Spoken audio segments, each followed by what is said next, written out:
जय श्री कृष्णा। आज हम सुनेंगे 5 वर्ष की व्रत कथा। एक साहूकार था जिसके 7 बेटे थे। साहूकार ने एक तालाब बनवाया, लेकिन 12 वर्षों तक वह तालाब नहीं भरा।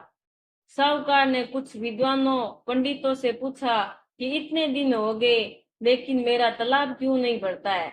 तब पंडितों ने कहा कि तुम्हें तुम्हारे बड़े बेटे की या तुम्हारे बड़े पोते की बलि देनी होगी, तभी ये तालाब भरेगा। साहूकार ने पंडितों की बात मानकर अपनी बड़ी बहू को पीर भेज दिया।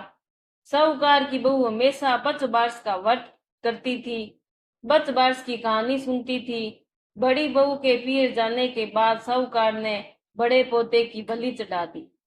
तब घनघोर मेघ बरसने लगे और तालाब भर गया। जब साहूकार तालाब की पूजा करने जाने लगा तो लोग भी उसके साथ तालाब की पूजा करने जाने लगे। जाते समय साहूकार ने अपनी दासी से कहा कि गौला धानुला चने मोठ बना लेना। साहूकार की गाय के बच्चे का नाम भी गौला धानुला था। तब उसे दासी ने गाय के बच्चे को गौला धानुला समझकर पका दिया। साहूकार व साहूकारनी गाजे बाजे के साथ अपने बेटे और बहू के साथ तालाब पूजने लगे। साहूकार के पूजन कर लेने के पश्चात वहां आए लोग भी तालाब का पूजन करने लगे। उसी वक्त जिस पोते की बलि दी गई थी वह गोबर में लिपटा हुआ मिला और आकर कहने लगा, मैं भी तालाब में कूदूंगा। उस बच्चे को देखकर साहूकार ने कहा कि मैंने तो इसकी बलि दे दी थी जिससे ही तालाब भरा था, लेकिन गाय माता ने हमारी लाज रख ली और हमें हमारा पोता वापस लौटा दिया।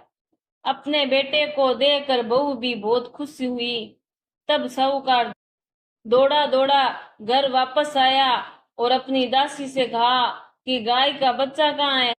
तब दासी बोली कि आपने गौला धनुला को पकाने के लिए कहा था, तो इसीलिए मैंने उसे पका लिया। ये सुनते ही साहूकार क्रोध से तिलमिला उठा और अपनी दासी से कहने लगा, अरे पापिन, तुमने ये क्या अनर्थ कर दिया। एक पाप उतार कर आए थे, उससे पहले ही तूने दूसरा पाप हमारे लगा दिया। और साहूकार सिर पकड़ कर बैठ गया। साहूकार और साहूकारनी सोचने लगे कि अब गाय आएगी तो उसको क्या जवाब देंगे। साहूकार ने एक हांडी में गाय के बच्चे को डालकर खड्डे में दबा दिया। जब शाम को जंगल में से गाय आई तो अपने बच्चे को वहां नहीं देखकर चिल्लाने लगी और खड्डे में दबी हुई हांडी को खोदने लगी। जब गाय ने हांडी को खोदकर निकाल लिया तो उसमें से गाय का बछड़ा निकल आया। जब साहूकार को पता चला तो वह भी बछड़े को देखने के लिए गया। तब उसने देखा कि बछड़ा तो गाय का दूध पीने में व्यस्त है। तब साहूकार ने पूरे गांव में ढिंडोरा पिटवा दिया कि सभी स्त्रियों को 5 वर्ष का व्रत करना चाहिए।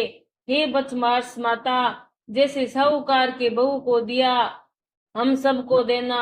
5 वर्ष की कहानी सुनने वाले, 5 वर्ष की कहानी कहने वाले को सभी को देना। बोलिए श्री कृष्ण भगवान की जय। अगर आपको मेरी ये कहानी अच्छी लगी है तो लाइक सब्सक्राइब जरूर जरूर करें। बहुत बहुत धन्यवाद।